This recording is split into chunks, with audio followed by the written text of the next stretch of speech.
Welcome to Trending in Education. Mike Palmer here. I'm joined today by Melissa Turnbaugh, who is a partner at PBK doing architecture. She's National Education and Innovation Leader there. Melissa, welcome to Trending in Education. Thank you for having me. I'm honored to be here. As I was mentioning when we were first catching up, I love talking to architects, but I haven't had one on in quite some time. I feel like it's been an underrepresented expertise that I'm happy to be bringing back to the show with you. We'll get into all that in a bit. We always like to start by getting to know you a little bit better. Can you share with us your origin story, how you got to this point in your professional journey? Sure. I love it. So I'm an architect. I reside in Houston, Texas, and I have always been passionate about architecture. And I actually had passionate parents and teachers that steered me in that direction. So it seems a natural fit now that I am fortunate to design educational facilities. And I love educational architecture because of the variety of spaces that it provides. With the evolution and what we're probably going to talk a lot about today, it is never a dull moment. So much is changing. So keeping up with that and understanding how research applies. And, I don't know if there's any other like architectural profession that I can design, natatoriums and auditoriums and classrooms and culinary spaces. And, as we talk about career and technical education, all under one roof. And Right. so, it's really exciting. I love the people, school teachers and administrators are such hardworking and passionate people and bringing community together. I'm also a mom. So this is my personal and professional life. I have a third grader and a kindergartner. So I'm invested in them for what the education brings to them in their future. So Yeah, absolutely. A lot of ways to connect the dots there. And did you say a natatorium? yes, What is yes, that? swimming pools, indoor swimming Ah, pool. there you go. I like your Yes. thinking. Yeah, I've been hearing more of the push for swimming as a life skill, which is kind of related. Can you provide some high level perspective on how an architect who is focused on education thinks about their job? How do you think about your job? As you mentioned, you're focused mainly on K-12 and that side of the educational journey. How does an architect see education? How do you think about the problem space that is education? Sure. Right now is a really, especially coming out of the pandemic, it's a really interesting time in education. And it's really important that we're getting kids engaged in school and equally getting teachers to stay and, feel honored in this profession. And I think in the built environment, it's creating spaces that kids want to go, that they feel safe physically and emotionally, that you're providing them with a variety of opportunities for education and resources for teachers. Are classrooms flexible? Do they have natural light? Is it improving their health? And so if I can do that in the built environment, so much of that is really wonderful teachers and wonderful administrators. But if I can, in the built environment, support them so that they can be successful, we have a huge impact. I was reading a study like 20% of the country is either in education or affiliated with education. That's a fifth of the country. So Hmm. in no other opportunity do you have such an impact. And so making sure that the environment supports health and supports well-being and supports education, I think is a huge opportunity. And then it can, reach the communities and around surrounding areas. So it's a huge obligation and opportunity. Yeah, and I always have been struck by how architects think about space because the rest of us, maybe space is kind of like moonshot, SpaceX, whatever. And then it's also, I need my space. But when you think about architects, one of the themes that we've talked about, one of the trends that I've been pushing on the show is the idea of class outside. And you mentioned the built environment, the idea that some environments are built and human made. There's also those you inherit and those you can build from scratch. But outside of the built environment, I know it's something you're also passionate about. I'd love to hear a little more about how you think about the importance of being outside, the importance of being in nature, and how that relates to your job as an architect. Sure. Yeah, I'm very passionate about it. Kids spend coming out of the pandemic 44 hours a week in front of a device, less than 10 minutes a day outside. Hmm. And nature provides all of these wonderful things from physical fitness, social connection, a sense of peace, well-being. And so if we're depriving kids from that opportunity and we're putting them more and more in front of devices, the harm that we're causing inadvertently, right? With good intentions. And so I think we all realized coming out of the pandemic the importance of spending time outside. And so giving our kids the opportunity to do that in the school day Mhm. and give it and not just, elementary school. I think everyone understands elementary school kids need to go outside. This is for every kid. Yeah. Middle schoolers, gosh, all that they're going through emotionally and changing developmentally, they need to go outside. High schoolers need to go outside. And so giving them opportunity and access to go outside, and it doesn't have to be complicated. Sometimes spaces have good intentions, but then it becomes a maintenance issue for a teacher. It doesn't have to be a garden. Gardens are wonderful, but it doesn't have to be something like that. Just that simple act of going outside, fresh air, Mhm. movement, connection with one another, hugely beneficial. And so advocating for that within the school day, but then also arming teachers and administrators with how to use that space. Mhm. Because sometimes we design wonderful spaces, but if the district doesn't know how to use them, Mhm. they were a good intention and then they are, left vacant. And so understanding how in the school day, they can go outside, whether that be lunch outside, whether it be, pushing out of the classroom and collaborating and providing the kind of tools and resources that can be. Yeah, yeah, because, again, as a fellow parent of a kindergartner, he's different when he's able to be outside, and I think he associates outside with play and fun, and inside the building spaces as being more associated with, like, learning in a way that he doesn't enjoy as much, and, you almost wanna foster that sense of joy that's associated with learning, and also the idea that you can learn. We all are learning everywhere. We're not just learning in a formal classroom setting.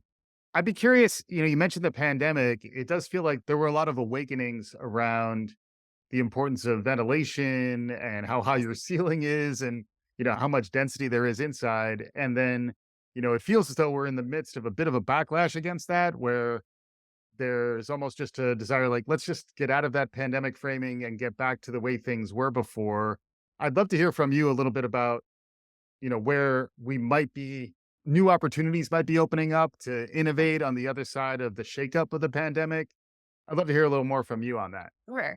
Yeah, I don't think we should take that tragedy and not use it as an opportunity for adopting things that worked well, but also rethinking of things that might have not worked well. I Right. know a lot of students, some students did great with virtual learning. Hmm. They thrived. It was a good environment for them. A lot didn't. Hmm. And so I don't think we should throw it all away and just go back to how it was. But I think we take advantages of opportunities just like this that we can virtually meet or leverage talent or resources elsewhere, but also understand the harm that came from it, again, of this interconnectedness and designing spaces outside, inside for this kind of interpersonal because people really need that. Hmm. I think, yeah, indoor air quality finally got the attention it deserved during the pandemic because everyone was kind of coming out of fear. But clean air helps with students' focus and attention, teachers. And so keeping that's a good thing that came out of that awareness of the pandemic.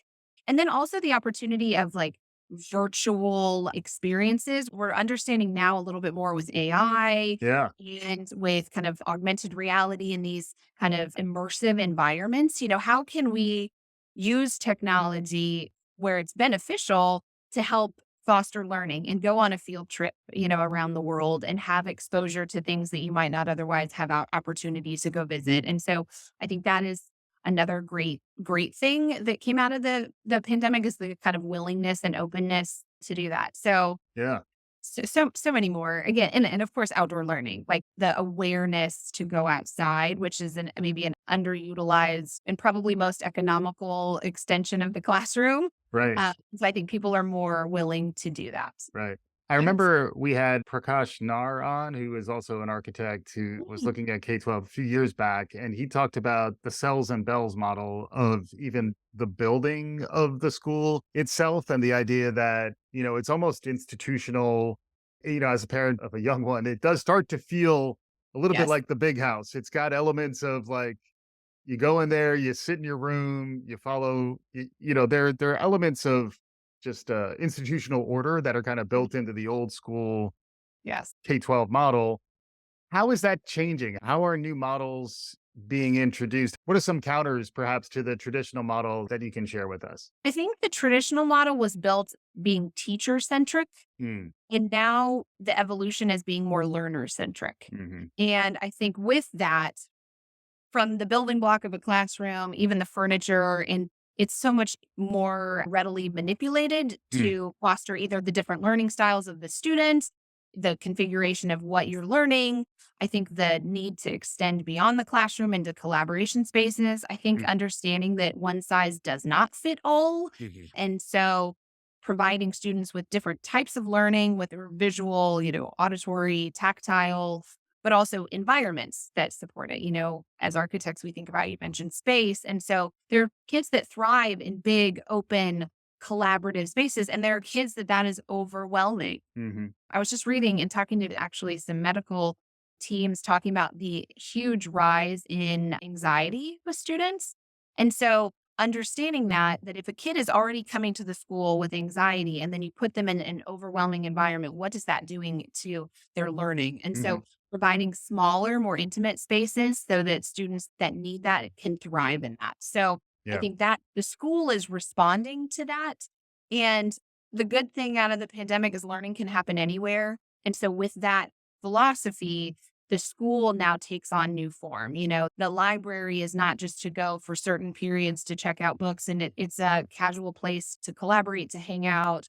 You Mhm, know, it's probably better utilizing the school than it once was because now every space, corridors, are used throughout the day for learning, not just passing periods or not just to, as a mode of transport from A to B. mhm. Yeah, I do like the shift to learner-centered because it does feel like there's a bit of command and control in the old model, Mhm. which, when you have 20, 30 kids in your class, there is an element of, Yeah. you can't let them jump out the window, but at the same time, there is more of an opening up Mm. that folks really have been advocating for a while. And that's why I was curious because, it felt like there was an opportunity when things were shaken up through the pandemic to land in a better place. But then also, I think we tend to be a little bit lazy as humans where we just want to go back, make it work, don't make me think, keep it simple.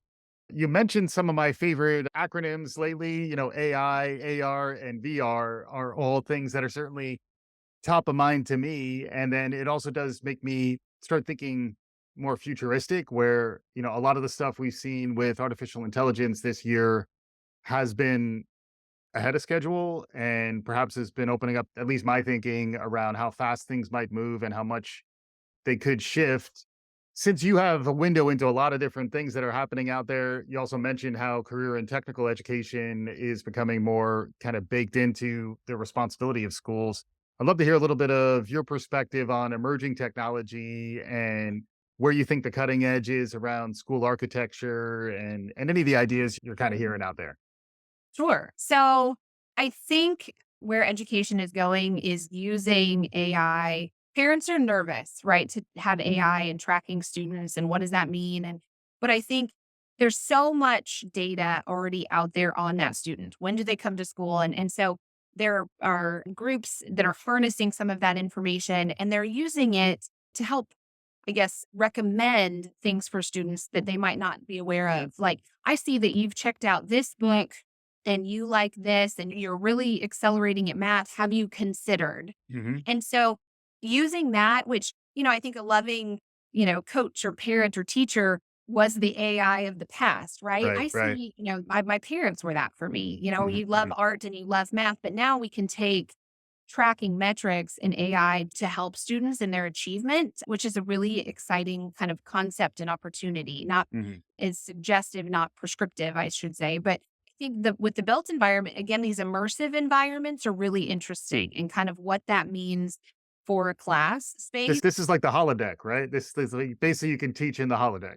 That's right. That's right. Yeah, exactly. But we're seeing it, right? We're seeing that it's starting to come and people, again, it's with any new adoption, it's how do you use the space? How do teachers teach getting out of the original model? But how can environments like that happen? I also think it's much more tailored learning, which is almost the space itself is just a vessel for teachers to have flexibility for tailorized learning so Hmm. that students can go at their own pace. They can achieve in spaces where they thrive and also work harder in spaces that might be a little bit more challenging. I think career and technical education is thriving with that. We are designing career and technical education high schools, and it is giving students an opportunity to have real relevant skills, and it looks like industry. And it looks like their future, whether you're going into a 4-year degree, a 2-year degree, or a profession, an industry, these high school environments are now mimicking that. But with that, it's change, right? Even like automotive. It's not the automotive lab of, of the Right. past. It is now hugely technology centric. Mhm. It is, focused on electric vehicles and what does that look like? And so I think as the world goes to a much more kind of technology, critical thinking demand, every skill, every industry is going to do that. We're designing a cosmetology space. And I think that has been probably pretty traditional for a lot of years. But they were saying, as we were meeting with industry leaders, that they are now training their students using kind of augmented reality and different things so that, if they're putting on eyelashes, they're practicing virtually as Yeah. opposed to putting it. So every industry is taking advantage of this. And so I think giving students in high school the relevant opportunities, technology, skill set is helping arm them for their future, which is really, really exciting. And as an architect, it's really interesting because the other piece with CTE and career technical education is we are designing buildings that are going to last 50 plus years, but there are professions that probably don't yet exist that Mhm. will be housed in this building. And so Mhm. for us as architects, that's a really interesting challenge of how do we design spaces that are relevant for today, but future ready for tomorrow so that when that new industry emerges, it can seamlessly integrate into a building Mhm. that's, been there for 30 to 40 years. Yeah, absolutely. I like the thinking too. It's augmented reality sounds like it makes a little more sense too, especially when I was thinking about in K-12.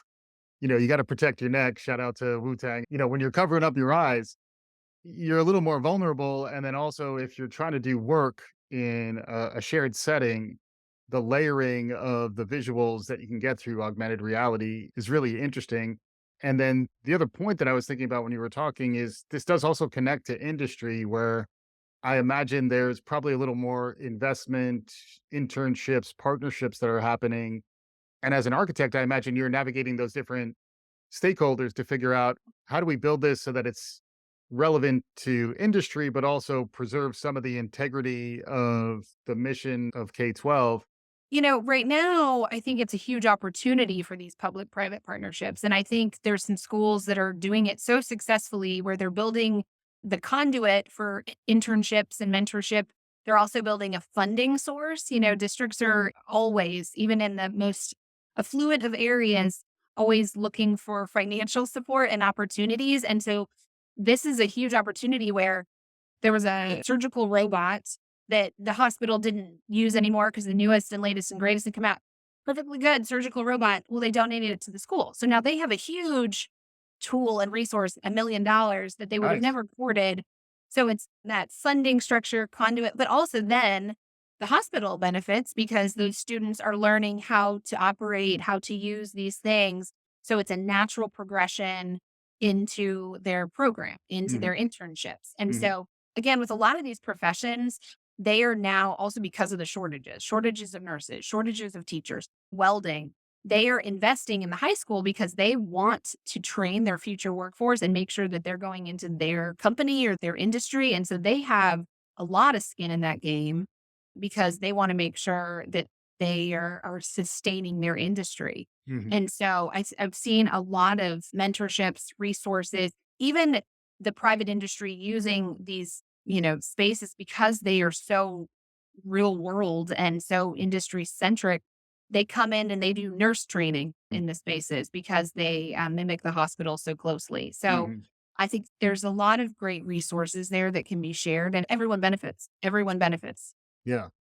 And then one of the roles that will be hurtling into the future with the rest of us is teachers. We've touched on that before, where when you're learner centered, you don't stop being teacher centered, I imagine. And a lot of the problems right now are around attracting, retaining, developing teacher talent really across the nation. I imagine as someone who's focused on designing education and innovation in these K-12 spaces, you probably spend a lot of time thinking about teachers. Thoughts on what that's like? What challenges, opportunities? Yeah, teachers, I think we forget that this is their workplace sometimes.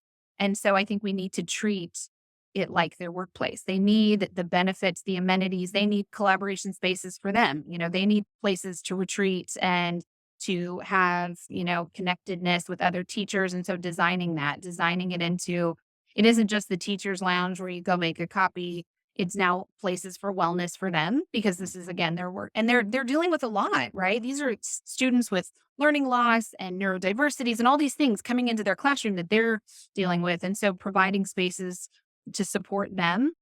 And then I think some of it, you know, environments that are good for students, even in small ways of natural light and, creating a classroom. They are spending all day in that classroom, creating an environment where they want to go. Hmm. So if they have clear, good ventilation, if they have windows in their classroom, if they have a variety of spaces to take their students are benefiting, they are benefiting. I think also leveraging technology, audio enhancement is a huge facet of that, of, better understanding the struggles that they've had. And so, how can that help students that maybe won't be able to hear, but also help them so that they're not exhausting their voice or their resources? Focusing more on their needs and making them feel like the valued members of the community that they are, I think is really a good challenge. And I think that's one of the things when the scarcity happens is that some of it's this necessity to innovate and to kind of reprioritize. And I think we're seeing that right now. There's,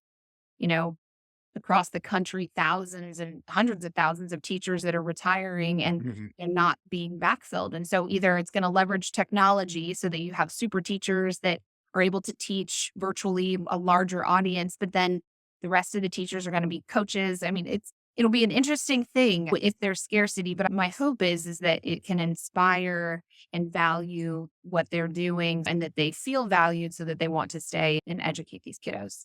Yeah, absolutely. I like the thinking about how, in some ways you might need to let go of some of the old models to be able to embrace what's new and on the other side.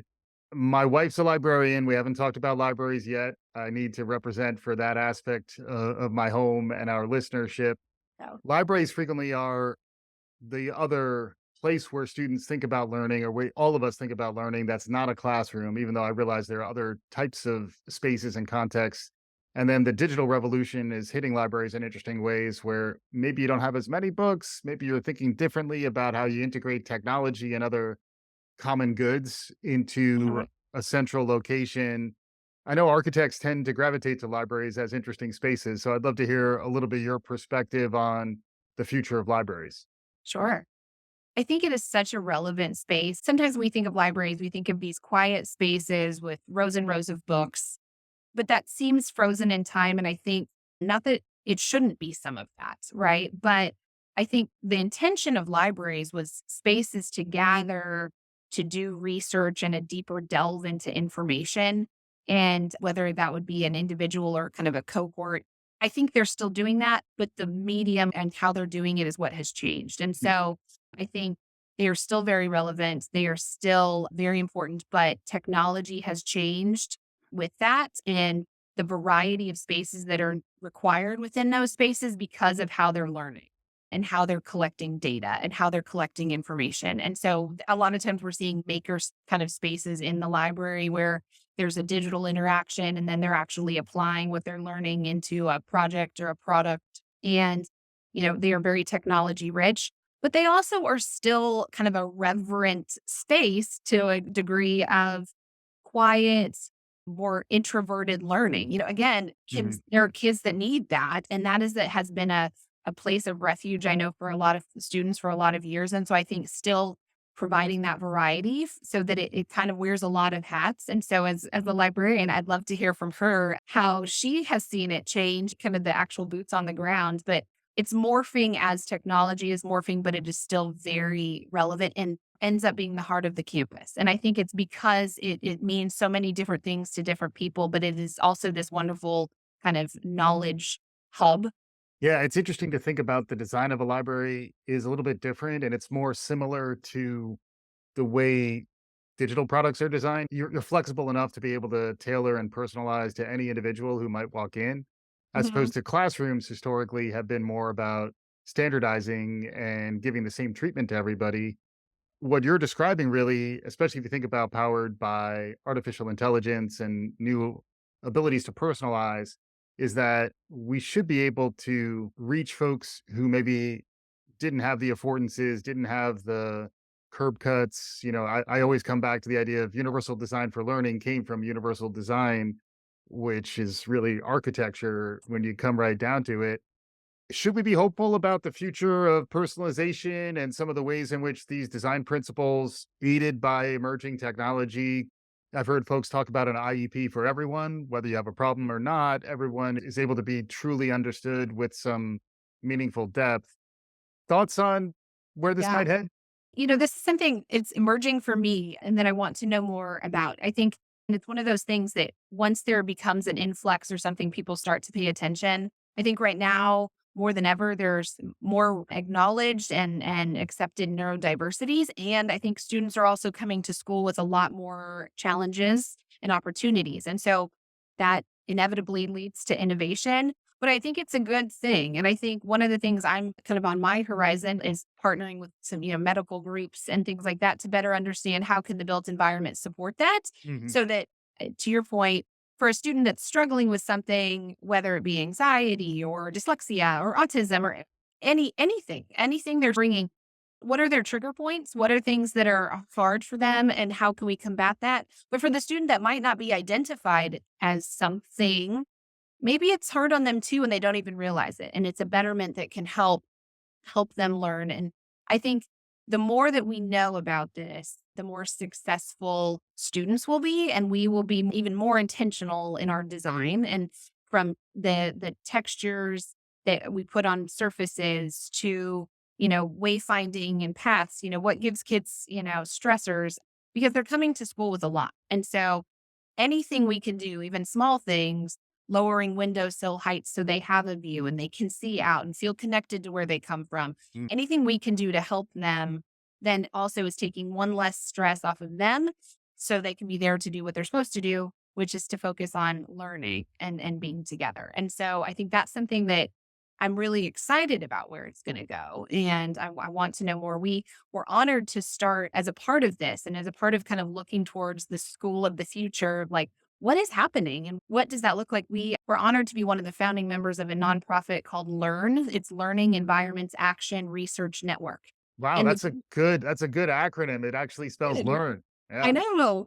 What's great is it's founded by a group of really diverse thought leaders, it's educators. We have technology and Google involved. We have architects. We have environmental groups, the Nature Conservancy, some of these founding members that all kind of united around what is the school of the future. And what became evident is that we need to leverage research, that's already out there in most cases and bring that, harness it, curate it, and then bring it to school districts. And so it's a open source, website at golearntoday.org. But what's great about it is that it's taking things that are betterments, whether it be acoustics, whether it be textures, and it's not just built, it's also, teacher centric, it's everything education, but it's providing that research to districts so that they are armed with the information to make those decisions. I think school districts right now are also under a lot of attack across the country. And so giving them justification for the decisions they're making based on research and the application of research is an awesome opportunity. And so I think that's it's not AI, it's not so technology centered, but it's just using best practices to make what we believe is the right decision. And we'll include links to that in the Yeah. show notes, but it's also giving people information without trying to sell them anything is another element to this where it does feel like, you're almost overwhelmed by the amount of information. I went to ISTE, the technology conference in Philadelphia earlier this year, and it was just talk about a fire hose, just the amount of just raw technology in your face. And it's like, I don't need that. It's the same thing where you were talking about designing for students, like we're all a little bit overstimulated nowadays and, trying to find adaptable environments, also giving more control to the end user, whether Mm, it is a teacher or a learner is kind of a massive trend yes. related to usability too, where it's like, allow me the ability to configure and tweak settings so that I'm understood and it's really optimized for myself. I'm talking to Melissa Turnbaugh, who's a partner at PBK. She's the National Education and Innovation Leader there. We're getting closer to time. I'd love to hear a little more from you on advice to folks who are charting their careers, whether it's in education or architecture. You've successfully navigated to this point. I'd love to hear from you a little bit on advice or suggestions for folks who are really trying to chart a career that's really mapping to the rate of change and where the world is heading. I think be open to learning and be open to kind of transformation because nothing right now is as it has been. And I think with that, having a hunger for learning and being open to other ideas, the rate of change is rapid. And so being flexible, I think we are designing flexible environments, but we as people need to be flexible. And so I think that's really exciting, but can be scary for some. And so I'd say, like, take opportunities to do that. I also think, especially in educational architecture, learning from groups that are outside of educational architecture. Mhm. I've learned a lot from the Nature Conservancy about the importance of getting kids outside. Schoolyards should not look the same across the country. Mm. I have learned from medical experts about, best practices for the health of students and what that means. And so these groups that are not necessarily in our circle, technology, bring them in because I think we all have the same heart and passion, but then we can each bring different attributes to it. And so that would be my advice is do a lot of listening, do a lot of learning. And with that, you can think outside the box. That's what we're trying to do to help kids. And so leverage those passionate people outside of your normal circle and sphere of influence. Absolutely. It's funny because I talk to a lot of people with product design backgrounds, and I'm always struck by how much overlap there is between the way architects attack a problem and the way product people attack a problem. I think it might just be that an architect might have a slightly broader in product. You're trying to be very narrow. Like, what's Yeah, very specific am I providing to someone right now? Where architecture seems to be embracing a little bit more big picture. Designing an environment is a little bigger than designing a product. that's right. A Yeah. big, yeah, a big audience that stands a very long test of time, I Mhm. think. So with that comes some responsibility, but also some challenges. Yeah, and some vision, like you were saying before. I hadn't really thought about that, where you need to be able to design with some flexibility in mind as an architect, because if you overbuild for the here now, 5, 10 years from now, you're going to be stuck in a bind. Where if instead you went a little more modular, flexible, it kind of leaves you open for the future. It's been a wonderful conversation, Melissa. We're wrapping up here. I always like to give guests an opportunity for concluding thoughts as we wrap up here. Any takeaways, messages for our listeners as they head back to the rest of their lives? Oh gosh, I would just say how grateful I am for the opportunity I have to work with school districts and all the challenges that they are navigating. And I'll say if people that are listening are in that realm, just how appreciative I am of their hard work and all that they're having to do and navigate. And again, I'd love to learn from them because it'll make me hopefully more relevant and better architect. But it's more of a thank you and thank you for having me today, but just how appreciative I am of the hard work that is happening in public education. Awesome. Fantastic stuff here with Melissa Turnbaugh from PBK, National Education and Innovation Leader. Thanks so much for joining me today. My pleasure. And for our listeners, hopefully you enjoyed what you heard. If you did, please subscribe, write us a review, tell your friends, do all the good things. We'll be back again soon. This is Trending in Education.